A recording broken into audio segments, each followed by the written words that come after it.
Au Cameroun, le tribunal militaire de Yaoundé a ordonné la levée des scellés apposés sur la dépouille de Georges Anissé Ekané, figure emblématique de l'opposition. La décision fait suite à 2 requêtes déposées par les avocats de la famille et intervient près de 3 mois après son décès dans les locaux du secrétariat d'État à la Défense à Yaoundé. La correspondance de Marcel Amoko.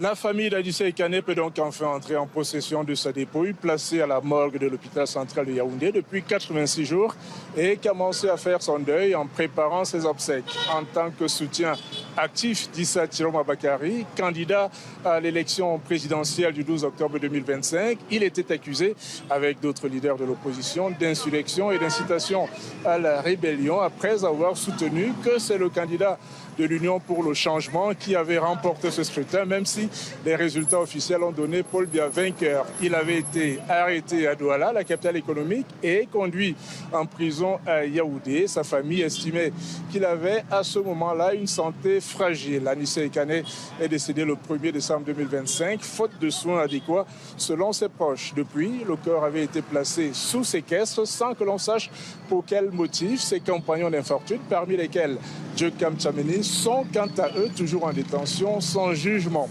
Les avocats d'Anissé Ekané espèrent récupérer le rapport d'autopsie dans les prochains jours, un document resté secret jusqu'ici. La famille décidera ensuite de sa publication ou non.